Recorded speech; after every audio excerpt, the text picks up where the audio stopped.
What's going on, everybody? Welcome back to another episode, Travis Makes Friends podcast. Today, I am making friends with an AI expert, Liz Carter. Liz, welcome to the studio. Thanks for having me, Travis. Of course. I mean, I know you came here just for this. So, I did. Welcome to Las Vegas. Thank you. Where are you originally from? I'm Romanian. Romanian. Okay, got it. But you currently live in Australia. Yes, I've been living in Australia for 7 years. now. 7 years. Okay, so you like it a good amount then, I would assume. I love it. Well, I live on the beach, so It's hard not to love it. Yeah, the Gold Coast is awesome. Yeah. Yeah, it kind of gives me like for anybody who's from the States who hasn't been there, it kind of gives me like Miami vibes a little bit. It's very Exactly. similar yeah, type of a that's town. exactly it. Yeah. What brought you out to Australia to begin with? A photo of Surfer's Paradise. I saw it on Google it would have been about 9 years ago. Okay. I was following somebody from the Gold Coast, a fitness influencer. I was following her on Snapchat. And one day she traveled from Sydney and she made a video of Surfer's Paradise. She was saying, back home. And I looked that up and, That's all it took. well, that and another 2 years getting the visa. Okay. Australia is tough. Very, Really, really very difficult to tough. get into.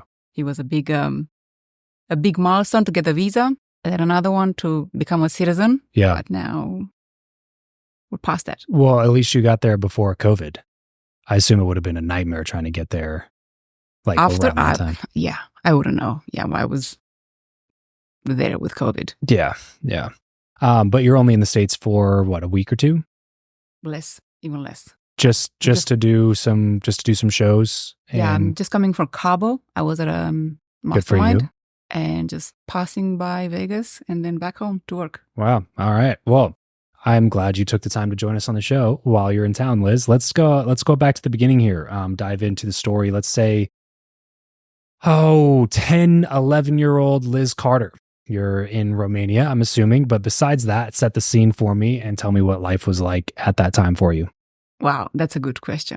10, 11-year-old Liz. Very good, obedient child. Okay. Trying to get everything right. School, pleasing parents, not messing up much. Much anyway. Always trying to impress my parents, Okay. I guess. Particularly my dad, who's always asked a lot of me. Okay. And I was a very good child. Yeah. And I did everything by the book. My parents sent me to uni, go to uni, done, finish that, do another one, finish that, do another one. Okay. And that was me. I Yeah. didn't Do you have siblings? I have a brother. Okay. Was he the same way? Or was he more the troublemaker? Yeah. Well, one of us has had to be. Oh, I was going to say older or younger?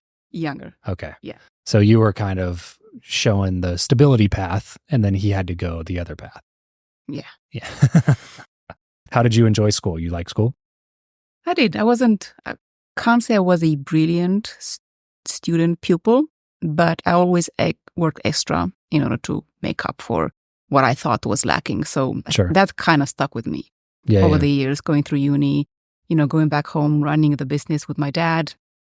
And then even Australia was a big move for me Yeah. and literally starting from scratch. So the exercise of always working 2 to 3 times more than everybody else paid off. What did your dad do and what did your mom do? My dad was in the military up until Romania exited communism. Then he started his own business Okay. in the forestry space. My mom was English teacher, Oh, no way. working alongside him to build the business for a long time. Okay. So they were both in the business. Yes. Is that kind of what you remember as a child? Is them working in the business? I remember my dad hustling to build the business and wearing all hats, like doing the accounting, doing the physical work. He was a driver. Yeah. And then my mom juggling both. Okay. She always wanted to have her own freedom, to have her own job, her own money, but Yeah. then at the same time, almost having 2 jobs, Okay. hustling alongside my dad. So what did you end up going to university for? I studied business administration. Okay. So And, the intention was to do something in business. Correct, yes, and accounting. Okay. That's what I am at my core. All right. So did you go do that degree in hopes to come back and help the family business? That was always the plan. Okay. So I was raised, both myself and my brother, we were raised in the idea of we would get our degrees, then come back home and run the family business. Okay. Did your brother do the same thing? Yes. Okay. He's the one who took over. Okay. So he's still there. Eventually, yes. Okay. Gotcha. Yep. Gotcha. So the business is going well, seemingly. It is, yes. Okay. Is your dad still working in the business or is he done? He is. He's still doing it? He always says he's going to get out, but I don't think he can help himself. Yeah, fair. I always ask myself that question, like, what else would I do? You know what I mean? Are you just going to like sit there and like watch TV or something? I don't understand. I'm the same. If I didn't have my work, my business, my challenges, I wouldn't know what to do with myself. Yeah, right. Exactly. And I would argue that after like a little bit of time doing it, that you would kind of go crazy. Like you would almost like move into this like state of depression if you don't have problems to solve, if you don't have things to do, if you don't have challenges to overcome, you just kind of like exist. It just seems like you're going to end up not even enjoying life. And I would argue new problems because especially in business, everything, no day is the same. Yeah, yeah. And, you solve a problem, you don't want to solve the same problem you solved that. Right. So it's always a challenge. As an entrepreneur, you're always looking for how else can I get ahead faster? What else can I solve? Yeah. How else can I get better? Yeah, I heard someone say it one time, it stuck with me. Always and only make new mistakes. So in other words, it's okay, and not just okay, it's actually encouraged to make mistakes. Just don't make the same mistakes again. You know what I mean? So like always be making mistakes, but only new mistakes. Because once you have it solved, you shouldn't be making those mistakes anymore. Like it's time to move on. Yeah. Okay. So you come out of university, go back home. But obviously eventually you get an itch to do something on your own. So tell me about that story. That started about the time when I got the idea to move to Australia. Okay. I knew I could move to Australia and practice accounting or anything in finance, but I wanted to do something different. So at that time, it was 2016. I was a lot into fitness. I started counting my calories, training like I was on a roller coaster of losing weight, eating clean, like everything. And I started an online fitness business. Okay. In Australia from Romania. In Australia for Romanians? From Romania. I was still in Romania waiting for my visa. Gotcha. And I started that online business and I was selling to women in Australia. Got it. Okay. I was coaching them pretty much online. Gotcha. Doing personal training online. Yeah, but for training, Australia. like coaching pretty much. One-on-one coaching, nutrition. Sure. The usual. How do you like that? I was good at doing it for myself. Yeah. I don't think I was as good as a coach. Yeah, coaching and doing yourself are two different skill sets. That's very for sure. Especially if you're the type of person that's like, once you figure something out, you just do it. Yeah. It's hard to, it's hard not to like go crazy when you're telling somebody else exactly what to do and then they just don't do it. And you're like, okay, but we talked about this, right? Like you want to look like that or you want to get this result. Well, here's how to do it. And then they don't do it. And then they, are so confused as to why it's not working. And it's like, well, I'll tell you exactly why it's not working. We already talked about this. To me, it was always, and it is common sense. I was like, want to lose weight, just eat less. Yeah. Eat less, move more. I don't think I handled the coaching side too well because I was waking up every morning to a bunch of messages in the Facebook group. I overate again, didn't go to the gym. I was like, come on. Yeah, right. Yeah, some people's personalities are not cut out to be a coach. And I had set in place some, like for that time, I had set in place some pretty crazy stuff in terms of accountability as well. And it's funny because that's when I started with the chatbots. And I was doing the accountability via ManyChat, via Facebook Messenger. At that time, things were differently. You could just set up and send free push notifications every day. So that's what I was doing. They were entering a chat sequence. Gotcha. Okay. And I was sending them either their plan for the day, or if there wasn't something to do in particular, then I was sending them motivational quotes. And gotcha. So that's like I had a lot of things in place, and still didn't work. I mean, some women did it, Yeah, sure. but I feel like the majority struggled a lot. So you felt like this isn't working still. Basically, at the end of the day, like you must have felt like some sort of pull to go in a different direction. For the type of person that I am, firstly, because, it's common sense, just eat less, train more, move more. And I didn't particularly enjoyed being on camera all the time with this. Got it. Showcasing my life. I was doing, at that time, I was doing Facebook live videos. Got it. Almost every day. Yeah. To attract clients, essentially. Yes. And I also sucked at it. So I didn't like it. I was like, now when I look back at them, I cringe. Yeah. But I didn't see this, even if I cracked the code, I didn't see me personally scale the business model on the long term. Got it. So at what point did you realize like, oh, these automations and things that I've built out actually seem to be more helpful for people? A lot later.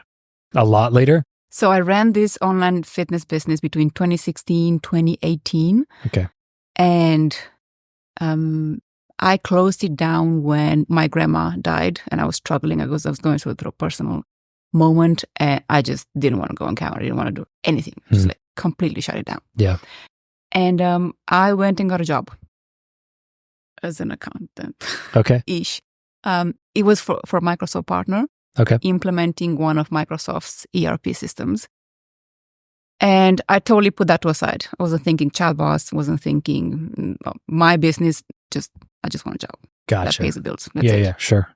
So I did that for about a year. And after 1 year, I still wanted to have an online business. So quit the job, left on a cruise, came back. Took my just daughter. quit cold turkey. Nothing lined up. And just went on a cruise? Well, I had savings because the job was paying really well. So Sure. about $100K a year. And I was like, yeah, I can. Going on a cruise. Yes. Where'd you go? The Whitsundays. I took my daughter and some friends and we just left on a cruise. There was no signal for days. Yeah. It was a good exercise. Mm-hmm. Came back. I kind of had some ideas of what path I was going to. And when I came back, I had been offered another job in the Microsoft space. Okay. I took that job and I quit it after 5 days. I was like, okay, Wait, why? Let's focus. Why'd you quit it? It was actually on the Gold Coast. It was for a different Microsoft partner and it was in office. Oh, gotcha. There is no way I can be stuck to an office for 8 hours a day and just doing this. Yeah. So probably about a few weeks after I quit that job, I opened this, what is today my chatbot agency. Okay. And that's Get Grow AI. Grow AI. Grow AI. Other website is GetGrowAI. GetGrowAI.com. Yeah. But the business is Grow AI. Correct. Yeah. Yes. And this was, you started building chatbots for essentially e-commerce brands at the time, right? Not at first. Okay. At first, when I did that, I was going after local businesses. Where I would build chatbots for gyms. Okay. And medspas. I don't even know where I came up with this idea. I think I saw somebody else doing it. And I'm like, that sounds interesting. Mm-hmm. And then it's funny because I reactivated all of my previous accounts. My MediChat account, my Zapier account, like all of the accounts that I had. Right. For your business. Correct. I was like, well, this is actually quite funny. But I started doing that. I opened it 2019, December. So right about the time when it was taking off, COVID hit, so there was no more local businesses. That's when I pivoted. I see. Got it. So you pivoted just because you had to. Yes. And you started finding other online business owners to start building it for. It was just e-commerce at that time that you could do anything for. And that seemed to be the path. Yeah. At what point did you realize like this is going to be a real business that I can actually scale? Because at first you're just trying to get some money in the door, right? Well, here's the thing. The first few clients, like it went like very, very fast. Like it jumped from one to another. Okay. First client paid me $5K a month. Second one, $7K a month. The third, fifth one, $15K a month. I'm like, hold on a second. Yeah, right. There's a lot of money There's here. real money, yeah. And well, that was when, in the time span of a few months, I got a few big names under my belt. I don't know if it was just luck. I saw them trying to do chatbots and running messenger ads. And I just DM'd them. Yeah. By the way, you could do it better. So that was it. Yeah. Was the AI piece always part of the brand? It was Okay. very early on. I saw the AI opportunity, actually right during COVID. Okay. Got it. I saw This is pre-ChatGPT. a lot. Yeah. And This is before everybody else was an AI expert. Yes. Yeah. Correct. Expert on air quotes. Yeah. Well, AI wasn't good enough. I heard about AI during COVID, and I started training to learn Dialogflow, which is Google's AI. And I had heard people talking about how you could potentially integrate it with Facebook Messenger and have it fire, but it wasn't good enough. So, the misfire rate with ChatGPT, OpenAI now is like very small. Like it just understands. With that one, we required a very large volume of data to train it over a large period of time. Got it. And the misfire rate was still higher, a lot higher than what it is now. Yeah. The thing is that we started doing that for a few of our clients, but most businesses were not ready for it. So when I was talking, like they couldn't even understand what a chatbot was. Right. When I started talking Which about is crazy AI, because like we're talking like this was like 25 years ago. This was like 5 years ago. Exactly. 4 years ago. So then I kind of pivoted away from it. Like, okay, let's just keep AI to a side. Okay. And just talk about automation and ManyChat and chatbots. And then we could pitch AI once a client had to work with us for maybe 3 to 5 months. They kind of sell them what they want, give them what they need type of an idea. Correct. Yeah. How, I guess I'm not gonna cede how you felt about this. Let me just ask it neutrally. What did you feel about the AI landscape and what you were doing when this massive blow up happened with ChatGPT? I was like, finally. Yeah. I'm sure it just made it that much easier to get people to understand what you did. Everything changed afterwards. Yeah. Like after that happened, everybody instantly got it. I'm like, and they're asking about it. It's no longer something that you're shying away from. It's actually something you can lead with. Correct. Yeah. And makes the story interesting. Yeah, but it took a very good AI model to completely shift the perception around AI, because what we were doing, it was not good enough. Yeah. How quickly did you jump in and start adopting those things into your strategies? When ChatGPT launched, we actually completely removed any AI offering. Oh, really? Like we're not doing AI until we crack it. So until we integrated with Instagram DMs. Yeah. And Facebook Messenger, and we tested because we had instantly when it launched, we started doing it, but we just couldn't nail the right prompt. So you can't plug in an AI piece for a client, and then they get customers asking random questions, and then the AI responds outside of the brand's voice or whatever the brand would want to put out there. So how do you solve that? The right prompt. Okay. The right prompt from the person asking the question? From like the customer perspective? What do you mean? From how we train, so how the integration works, and by feeding it specific type of data based on the client's knowledge base. Okay. So until we figure out that framework where when people ask questions, they only get answers around the brand's knowledge base, or if it doesn't have the answer, it will either prompt them to open up a different frequently asked question system or connect with a human team. Is the interface, is it like clear to the client that it's AI when it first starts up? Yeah, well, especially in the States, people have to know they're speaking to a chatbot. Yeah. Okay. By law. Sure. Yeah. And then if I were a client of yours, if I was just like, okay, Liz, I want to start working with you guys. What does that initial setup even look like? How do you start building a model for the AI to be familiar with like what I do, what our offerings look like, what our customers are asking, what our clients are, trying to get answers for? How would that start? There are two sides to this. One is the backend of your DMs. and one is the front end. How do you drive traffic? 'Cause it's not just people trying to DM you, right? It's you proactively initiating conversations from your content, from your ads, from your website, triggering auto DMs. Now, what that will look like in the backend, we've perfected a framework, which what we call a DM sales system that takes people through a journey that we want them to go through to achieve a specific goal. For you, the goal might be to capture leads, qualify them, get them to book a call, or fully sell a physical product instead of the DMs. Now that back and forth, and that's why we say what we do now is hybrid AI. That back and forth is automation. Okay. When people type, sometimes they don't tap with buttons back and forth. They simply type because they have a question. That's where the AI kicks in. So all we would need at that point is as much data as you can provide. Okay.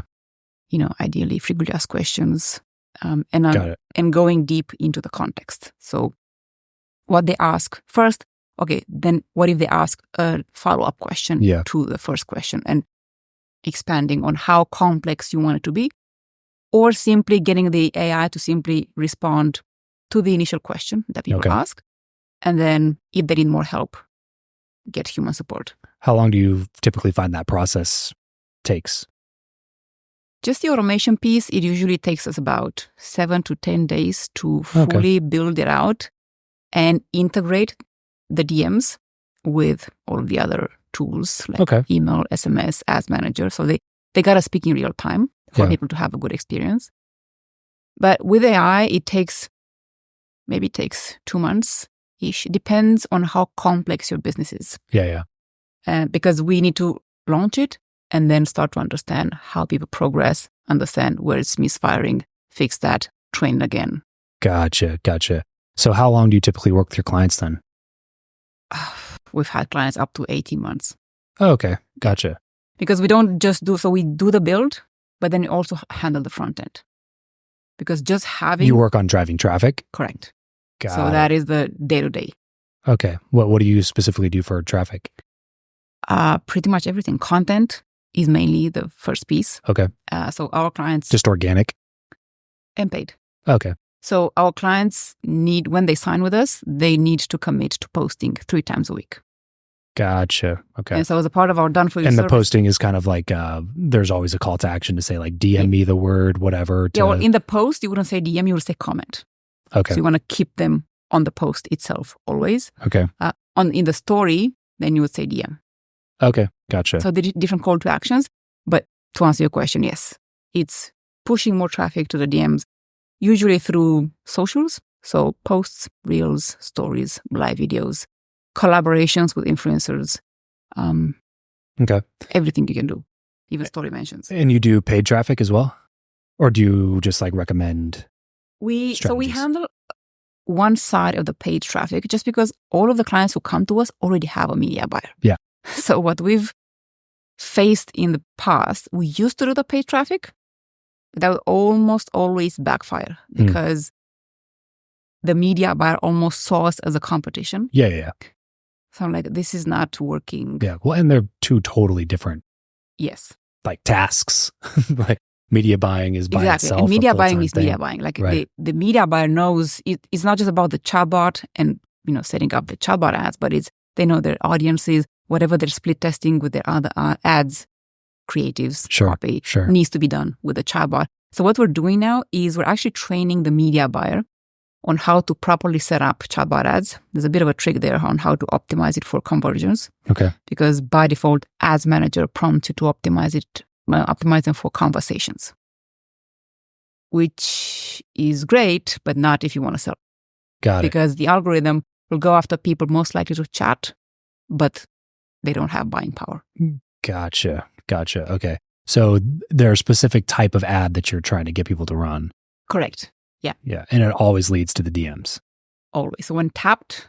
Is there a DM ad type? Yeah, that's the ad. But it's just that when tapped, it starts a DM the whole chat flow, a longer chat flow. So if I'm just scrolling and I see one of these ads and I hit the learn more button or whatever, It's just going to take me to that account's DM. Correct. And send a DM as well. Like it'll send whatever the templated DM is that I'm trying to get people to send to me. If you interact, we can get it on the actual ad. Sometimes, let's say we run a quiz. Mm-hmm. And on the actual ad, you can answer the first question, which works really well.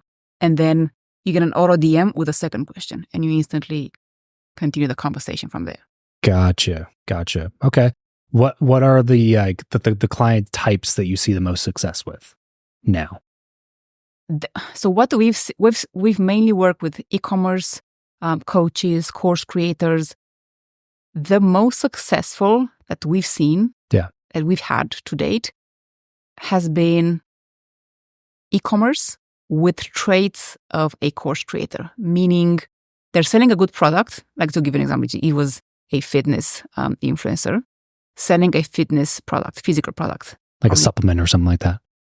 Yes. A waist loss. Gotcha. But she was very good on video. Got it. So content matters. Like, she was producing content, but she was making no money out of it.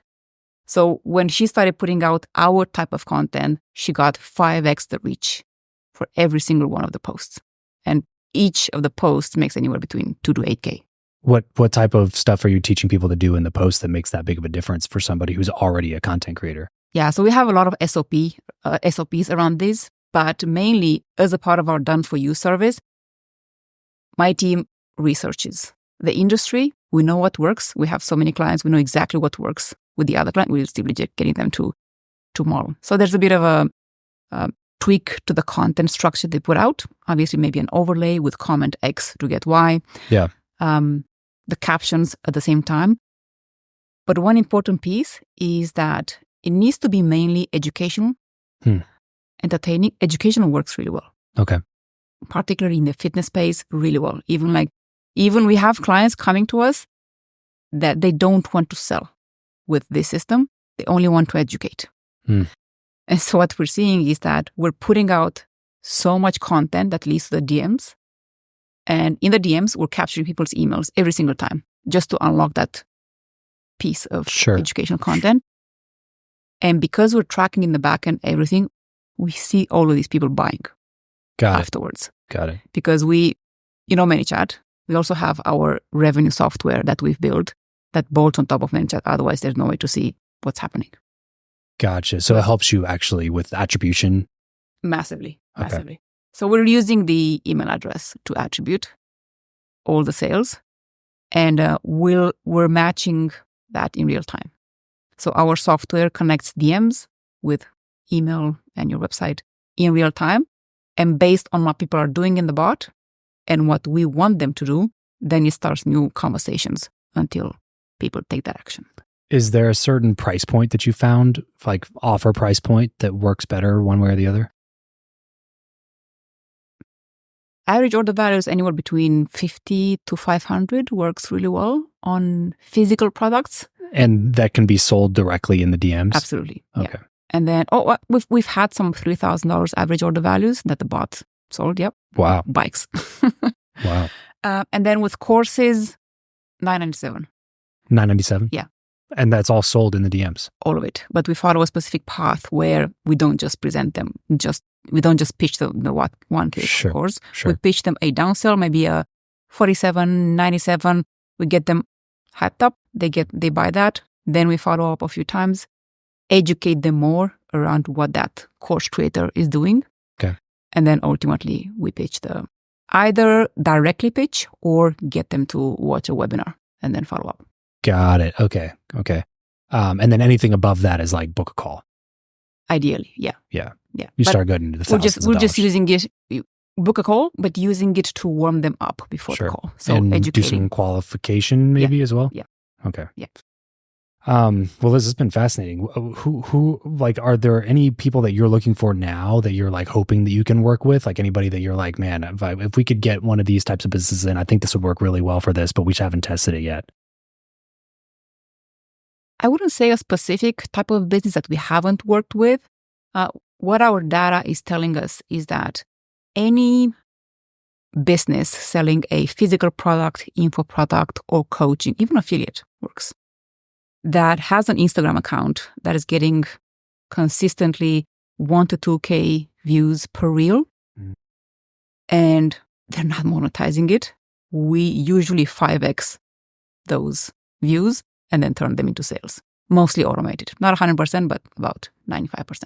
What, and if you can tell me anyway, if what does it look like to work with you guys? How to like cost breakdown and stuff like that? Or would you rather people jump on a call with you, or where can people learn more about that? We have different pricing points based on what they want to do. Okay. So we have a few different models where we either do the technical side and we consult on the content, or we also do the content, or they may have custom integrations that need some people come to us, they have custom coded websites. So we normally book people on an initial call, which is usually more like an if call. Can we help you? Okay. And then past that point, we move them to a how call, which is usually an implementation plan or like a custom strategy plan that is catered to them. And then we come up with a pricing to that. Where can people get a hold of you? Where can they book a call, find out more? Getgrowai.com. Getgrowai.com. If you're watching this, listening to this, and you are an entrepreneur, business owner, and you sell stuff online, and you're doing too much of this stuff yourself, and you need to go do all the stuff that you know that you should be doing with your time, then go to getgrowai.com, employ Liz and her team to make sure that you don't have to spend as much time doing the things that you know you shouldn't be taking time to do anyway. So, Liz, thanks for coming on the show. This is honestly really insightful for me. Like I said, there's so much noise in the AI space now that's really difficult to know who's doing good stuff and who's not doing good stuff.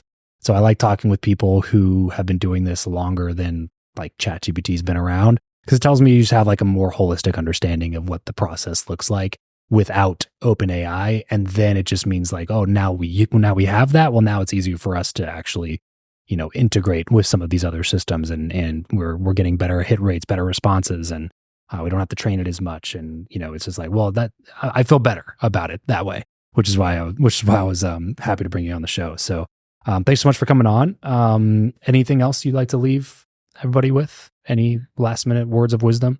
Yeah, well, I guess the easiest way for anybody wondering, it's a bit of a learning curve to understand the technology. And I would think the easiest way for people to test it is to head over to my Instagram account and comment on my reels for free value. Perfect. Awesome. And what's the handle over there? Liziana.Carter. At Liziana.Carter. Yes. So Liziana .Carter over on Instagram. Go check out her stuff. And if you want to see exactly how this stuff works, then go comment on her reels and you'll go through the entire process, I'm sure. So Liz, thanks so much for coming on. This is a blast. Thanks, Travis.